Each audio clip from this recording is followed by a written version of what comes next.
संगम के स्थल पर तट पर अवस्थित धार्मिक आस्तिक महानगर सूरत के श्री जड़खोर गोधाम गो सेवा समिति सूरत के तत्वावधान में गोलोकवासी गौ सेवी श्री गजानन जी कंसल जी एवं गोलोकवासी परम सत्संगी श्री राधा वल्लभ जालान जी की पुण्य स्मृति में प्रतिवर्ष की भांति इस वर्ष भी हम लोग भगवान कृष्ण बलराम की नित्य गोचारण स्थली जड़खोर गोधाम में सुप्रतिष्ठित सर्वदेवमयी सर्ववेदमयी सर्वतीर्थमयी पूज्या गोमाता एवं उनके पवित्र वंश की सेवा का पवित्र भाव लेकर के मानव जन्म का सर्वोत्कृष्ट फल सत्संग लाभ प्राप्त कर रहे हैं। वेणु गीत का बड़ा मधुर प्रकरण चल रहा है और कथा तो अपने समय से चलेगी। जितना विलंब होगा उतना आगे तक कथा जाएगी। कथा तो होनी ही है, तो कथा तो अपने समय से अपने लक्ष्य तक पहुंचेगी। आज आरंभ में अपनी अत्यंत सार गर्भित ओजस्विनी वाणी में वरिष्ठ पत्रकार पंडित श्री महेश शर्मा जी ने बहुत मितम सारम च वाग्मिता इस संस्कृत की उक्ति को चरितार्थ करते हुए रेवासा धाम का बड़ा सुंदर परिचय दिया।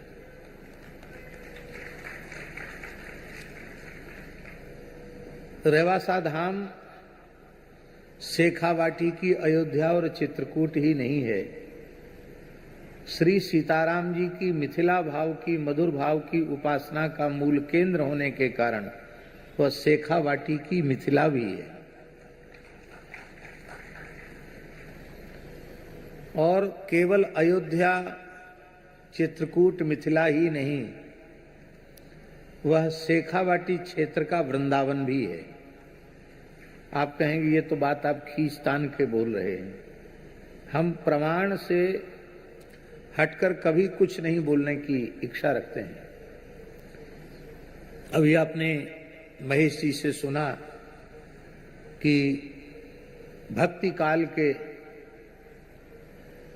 भक्त तत्व और भक्ति तत्व को प्रतिपादित और प्रतिष्ठापित करने वाले सर्वोच्च ग्रंथ भक्तमाल का प्रणयन रेवासा की पवित्र धरती में हुआ। जब नाभाजी रेवासा में भक्तमाल की रचना कर रहे थे, और आप जानते हैं कि उनके गुरुदेव श्री स्वामी अग्रदेवाचार्य जी ने यह आज्ञा उन्हें प्रदान की थी। वे स्वयं भक्तमाल में लिखते हैं, श्री गुरु अग्रदेव आज्ञा दई हरि भक्तन को यस गाओ, भव सागर से तरन को नाहिन आन उपाओ।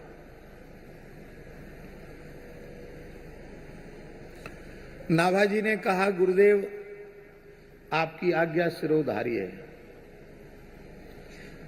किंतु इस बालक का विनम्र निवेदन यह है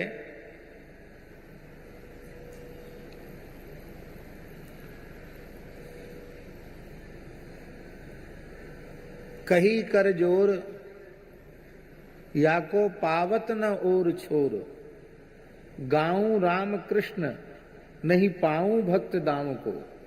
नाभाजी ने कहा, हाथ जोड़कर कहा, गुरुदेव आपकी आज्ञा तो सिरोधार्य है, लेकिन भक्तों का कोई और छोर नहीं है, उनके भावों का कोई और छोर नहीं है।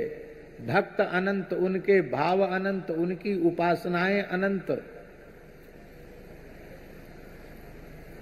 और आप कहते हैं भक्तों की माला बनाओ, भक्त चरित्र लिखो, तो कुछ न कुछ भक्त तो छूट ही जाएंगे।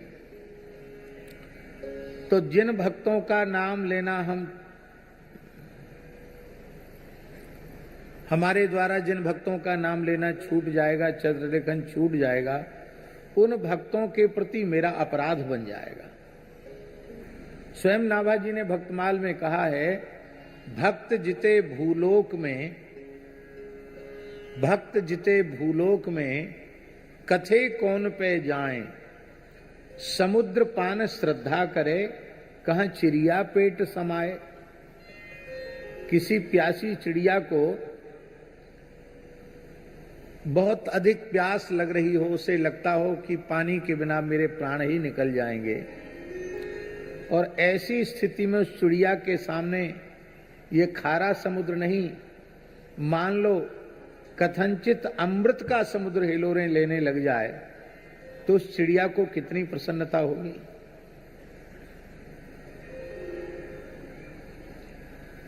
क्या चिड़िया की यह सामर्थ्य है कि पूरे पूरे अमृत सिंधु को अपने पेट में रख ले?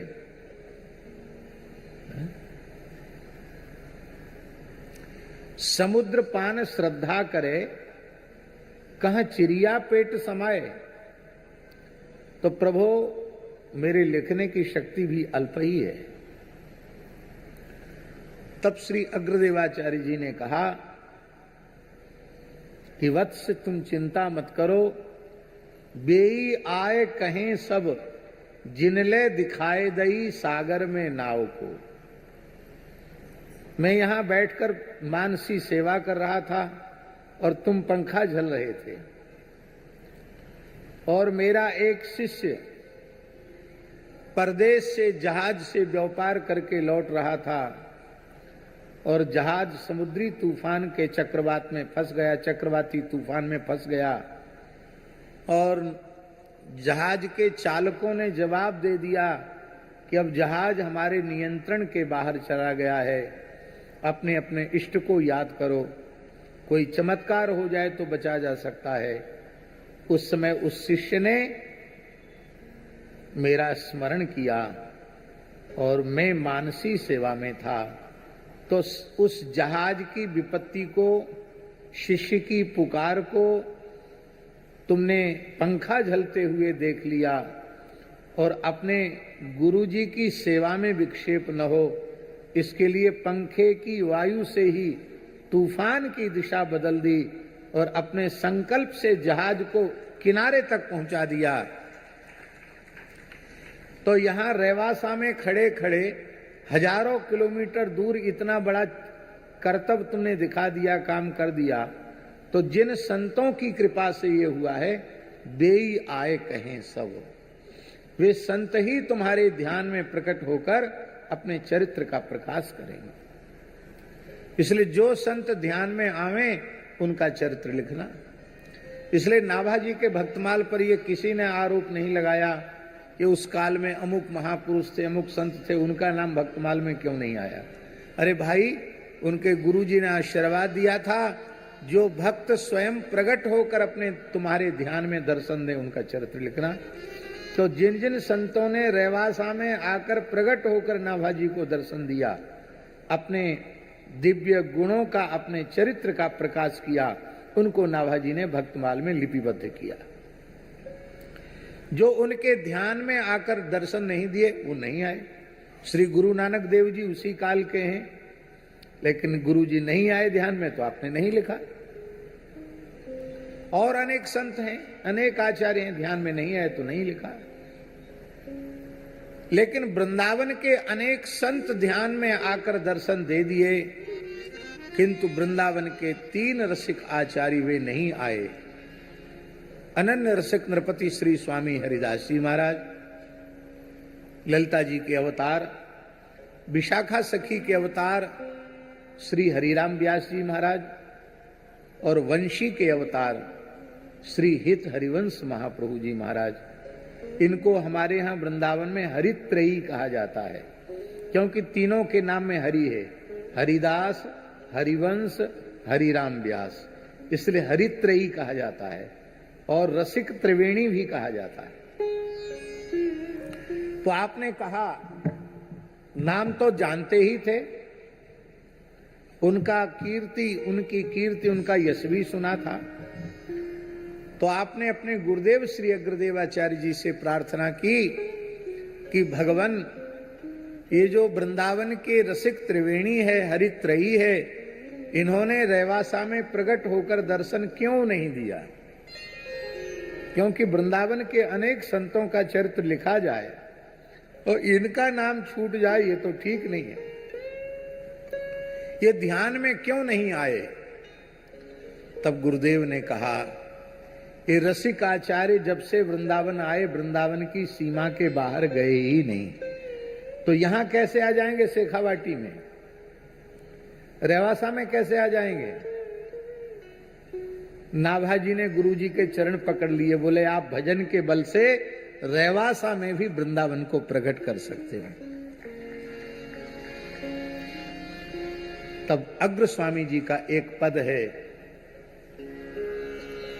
बंदो राधिका पद पद्म, ये श्री अग्रदेवाचार्य जी का पद है, बंदो राधिका पद पद्म।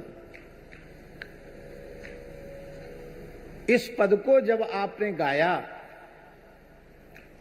कुंज में विराजमान होकर, तो अष्ट सहचरियों के सहित, नित्य निकुंज बिहारी के सहित, अष्ट सहचरियों के सहित साक्षात राधा रानी प्रकट हो गई। और जब धामी प्रकट होंगे तो उसके पहले धाम प्रकट होगा। अष्ट सहचरियों के सहित, श्याम सुंदर के सहित जब राधा रानी प्रकट हुई तो वृंदावन प्रकट हो गया, और जब वृंदावन प्रकट हो गया, अष्ट सहचरियों के सहित राधा रानी प्रकट हो गई, तो उनके साथ ही श्री स्वामी हरिदास जी, श्री हरिराम व्यास जी और श्री हित हरिवंश जी भी प्रकट हो गए। तीनों आचार्य वहां प्रकट हो गए। तो भजन के बल से उन्होंने वृंदावन बिहारिणी बिहारी जी को और तीनों रसिक आचार्यों को प्रकट किया, इसलिए वह शेखावाटी का वृंदावन भी है। और आपको सुनकर आश्चर्य होगा, Here's how I created my latest floral earrings.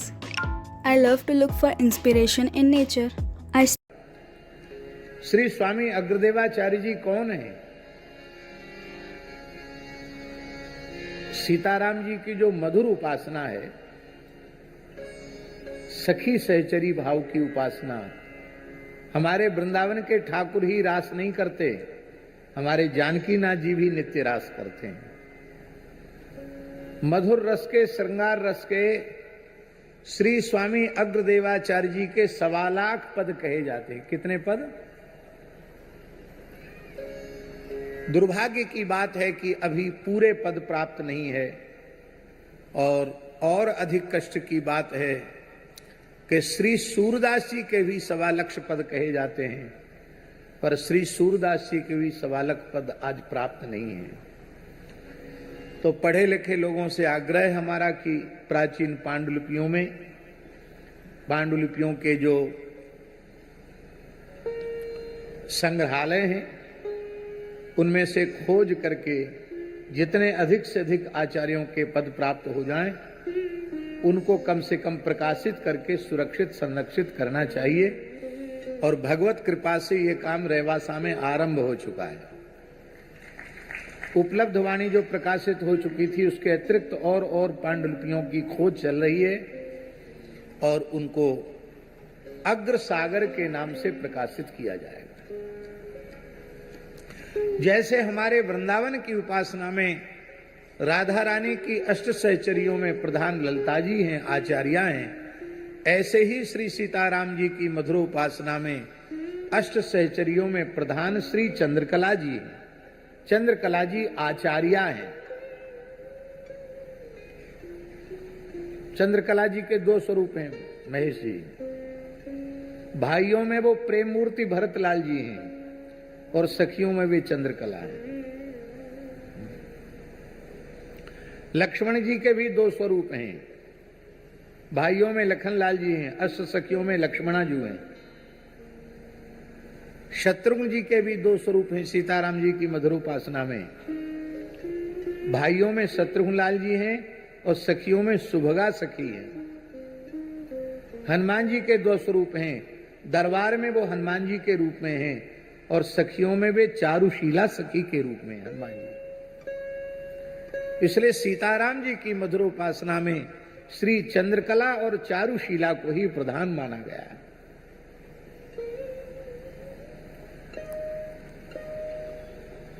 उन श्री अग्रदेवाचार्य जी महाराज ने हमारे यहां जो संप्रदाय की मान्यता है, संतों ने जो अनुभव किया है, पूर्वाचार्यों ने, उनके अनुसार श्री स्वामी अग्रदेवाचार्य जी महाराज नित्य साकेत से चंद्रकला स्वरूप में गलता पीठ के ऊपर तक आए हैं और जब स्वामी श्री कृष्णदास पयोहारी जी के चरणों में पहुंचे हैं तो अपनी इच्छा से उन्होंने बटुक स्वरूप धारण किया है। वे अयोनिज हैं, किसी माता पिता के द्वारा उनका जन्म नहीं है।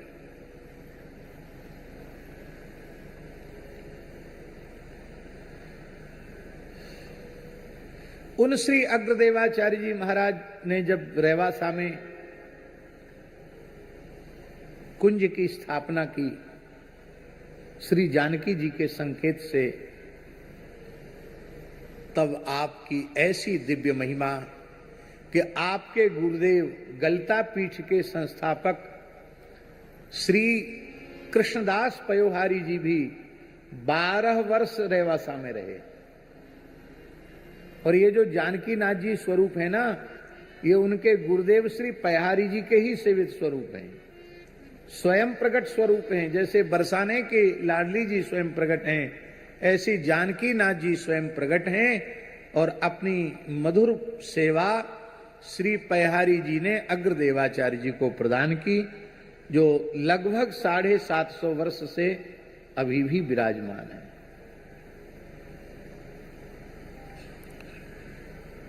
श्री गुरु नानक देव जी महाराज श्री स्वामी अग्रदेवाचार्य जी के निकट लगभग 1.25 महीने तक विराजे। इसके बाद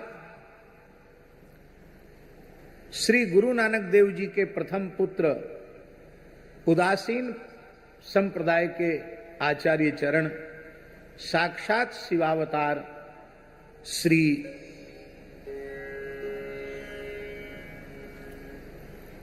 चंद्राचार्य प्रभु, उदासीन मत के आचार्य श्री चंद्र प्रभु 1200 शिष्यों के साथ रेवासा में 1.25 महीना वो भी विराजे और उनके द्वारा चैतन्य की हुई धुनी रेवासा गांव में ही स्थित है, जो आज भी अखंड है। इतने वर्षों से उदासीन परंपरा का वहां प्राचीन स्थान है। श्री